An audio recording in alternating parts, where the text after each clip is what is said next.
Assalamualaikum warahmatullahi wabarakatuh. Bismillahirrohmanirrohim. Sahabat yang beriman, Nabi Musa adalah nabi yang banyak diceritakan namanya di dalam Al-Quran. Nabi Musa alaihi salam banyak dianugerahi mukjizat. Di antaranya mukjizat yang populer adalah merubah tongkat menjadi ular besar dan membelah lautan. Sebelum lanjut, klik tombol subscribe dan nyalakan loncengnya dan tonton video ini sampai selesai. Selain untuk menyelamatkan kaumnya dari kekafiran, Musa juga diutus untuk menyadarkan penguasa Mesir saat itu, yakni Fir'aun yang menahbiskan dirinya sebagai Tuhan. Kesombongan dan kekejaman Fir'aun itu membuat masyarakat Mesir takut dan tunduk kepadanya. Fir'aun juga tak segan membunuh bayi laki-laki karena dianggap akan mengganggu kerajaannya. Sewaktu bayi Musa sengaja dihanyutkan oleh ibunya, Aminah, di Sungai Nil agar tidak dibunuh oleh bala tentara dan pengawal Fir'aun. Tindakan ibu Musa saat itu karena mendapat ilham dari Allah. Dan kami ilhamkan kepada ibu Musa, susuilah dia. Dan apabila kamu khawatir terhadapnya maka jatuhkanlah dia ke Sungai Nil, dan janganlah kamu khawatir dan janganlah pula bersedih hati. Karena sesungguhnya kami akan mengembalikannya kepadamu, dan menjadikannya salah seorang dari para rasul. Ke Surat Al-Qasas 7. Ibn Katsir dalam kitabnya Tafsir Ibnu Katsir menerangkan, rumah ibu Musa berada di tepi Sungai Nil. Maka ia membuat sebuah peti dan dipersiapkannya sedemikian rupa. Lalu ia menyusui bayinya dengan tenang.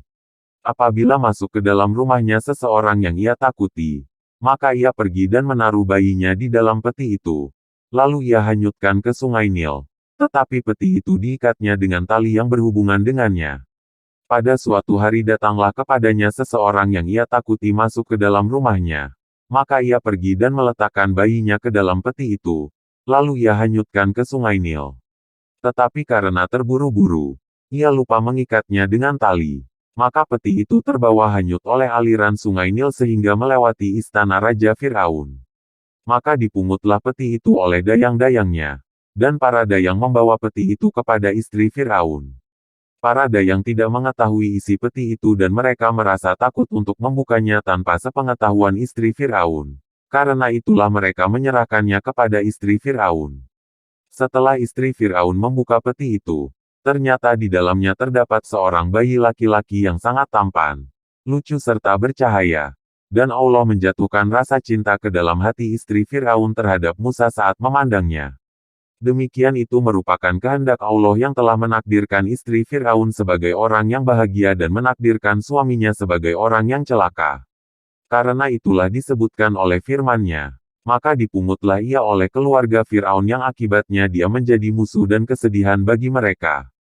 Sesungguhnya Fir'aun dan Haman beserta tentaranya adalah orang-orang yang bersalah. Dan berkatalah istri Fir'aun, ia adalah penyejuk mata hati bagiku dan bagimu. Janganlah kamu membunuhnya. Mudah-mudahan ia bermanfaat kepada kita atau kita ambil ia menjadi anak.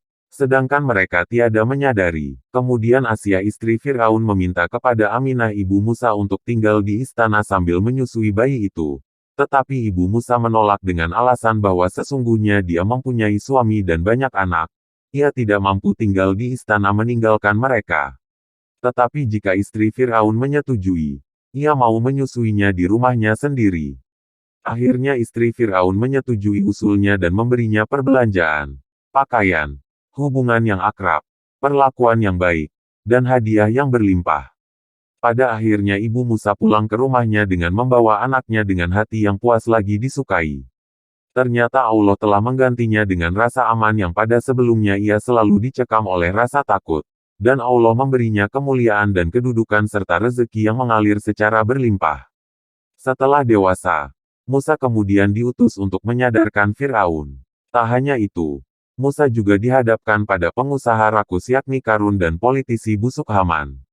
Dan sesungguhnya telah kami utus Musa dengan membawa ayat-ayat kami dan keterangan yang nyata kepada Fir'aun, Haman, dan Karun, maka mereka berkata, ia adalah seorang ahli sihir yang pendusta. Fir'aun merasa khawatir bila Musa mengubah pendirian manusia dan mengganti tradisi dan adat istiadat mereka yang selama itu telah dibina oleh dia. Dalam sikapnya ini Fir'aun berpura-pura sebagai seorang yang mengharapkan kebaikan bagi manusia. Dia memperingatkan manusia dari Musa padahal kenyataannya dia adalah maling teriak maling. Musa datang kepadanya dengan membawa risalah dari Allah dan tiada yang membantunya kecuali hanya saudara kandungnya, yaitu Nabi Harun tetapi Fir'aun membangkang, angkuh serta egois, emosi dan kecongkakannya makin menjadi-jadi. Bahkan dia mengaku-ngaku hal yang tidak pantas bagi dirinya, berani berbuat kurang ajar terhadap Allah, serta menghina dan menganiaya golongan orang-orang yang beriman dari kalangan kaum Bani Israel.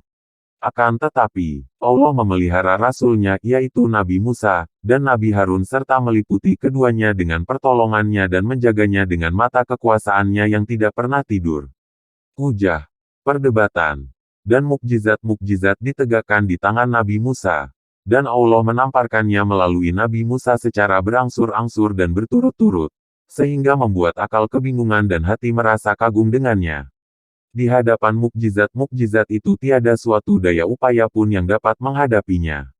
Hal seperti itu tidak lain kecuali datang dari orang yang dikuatkan oleh Allah SWT. Setiap kali mukjizat muncul, disusul dengan mukjizat lainnya yang lebih mengagumkan. Fir'aun dan pemuka-pemuka kaumnya semoga Allah melaknat mereka tetap bersikeras mendustakan semua mukjizat itu, mengingkarinya dan menyombongkan diri terhadapnya. Sehingga pada akhirnya Allah menimpakan azabnya kepada mereka dengan azab yang tidak dapat dihindari, yaitu Allah menenggelamkan mereka semuanya dalam sekejap. Sekian dulu untuk video kali ini. Sampai jumpa di video berikutnya. Wassalamualaikum warahmatullahi wabarakatuh.